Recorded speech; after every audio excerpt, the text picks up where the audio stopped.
నీవున్నది యేసు చేతిలో దాచుకున్నాడు కంది పాపలు.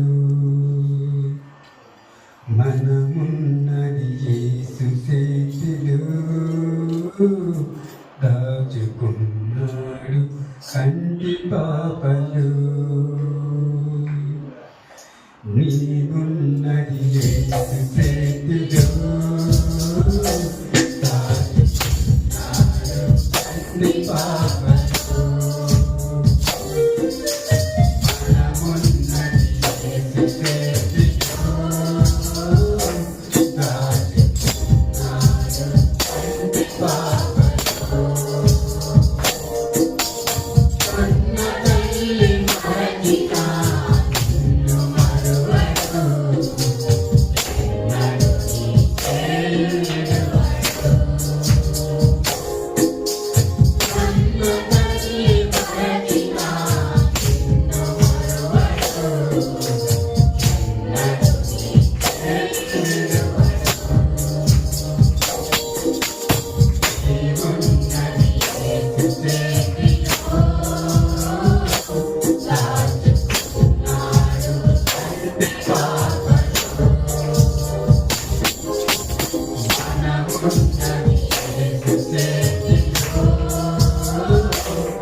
ప్రభువైన యేసుక్రీస్తు నామములో అందరికీ నా ప్రత్యేక వందనములు.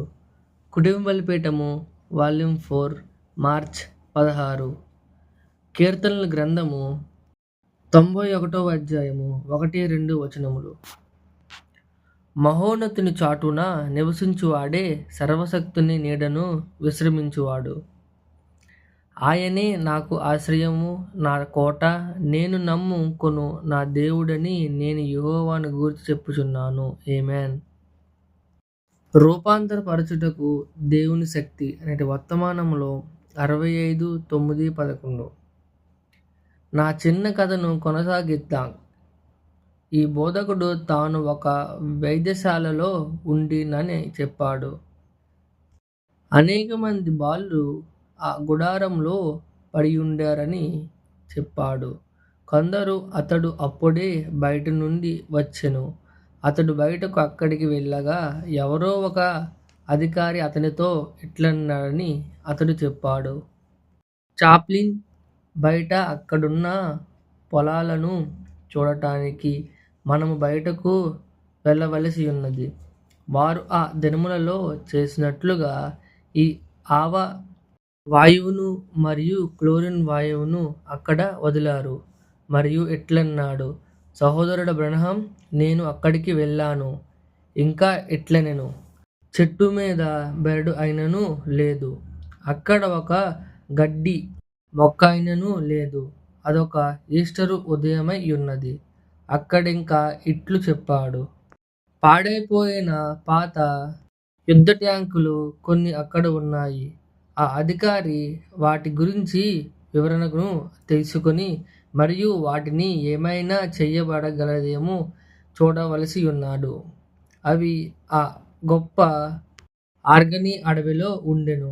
ఇట్లు చెప్పాడు, నేనక్కడ ఒంటరిగా నిలబడినప్పుడు నేను పైకి చూసి, ఓ దేవా, అదంతా విధంగా అయిపోచున్నది అని అంతటినీ చెప్పాడు. అది నిజం. అంతటా ఇలా అయిపోయింది. అదంతా తగలబెట్టబడింది. ఎక్కడ ఎటువంటి జీవము లేదు. గడ్డి కాల్చివేయబడింది. చెట్లు ఆ వాయువు చేత చెట్టు చంపబడినవి. సమస్తము చంపబడినది. తుపాకీ గుండ్లు మరియు మొదలగునవి వాటిని పేల్చివేసి ఉండగా అవి మెల్లి త్రిప్పబడి మరియు వేలాడుచున్నవి. అది నేటి లోకము యొక్క చిత్రం కాకపోతే మరేమిటి? మరక్కడ సాతాను వాని విశ్వాసమును, వాని సంకరమును, వాని విజ్ఞాన శాస్త్రమును, వాని జ్ఞానమును చల్లార్చుచున్నాడు. ఎంతగా అంటే అదంతయు దేవుని ఆదాము మరియు హవ్వను ఆ తోటలో ఉంచినప్పుడు అది ఏమైయున్నదో ఆ విధంగా మరియు వ్యాధి బాధ లేకుండా సమస్తమును పరిపూర్ణమైన క్రమంలో ఉన్నట్లు ఉంది. ఆ అందమైన పరదేశు నుండి సాతానుని యొక్క డిడిటి ఏమి చేసిందో చూడండి. అది ఒక గందరగోళమైపోయింది. దానిలో ఇంకేమీ మిగలలేదు. అతడు ఇట్లు చెప్పాడు, నేను ఏడవడం మొదలుపెట్టాను.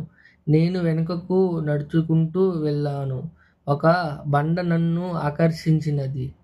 ఇక ఇట్లన్నాను, నేను అక్కడికి వెళ్ళి మరియు ఆ బండను చూశాను.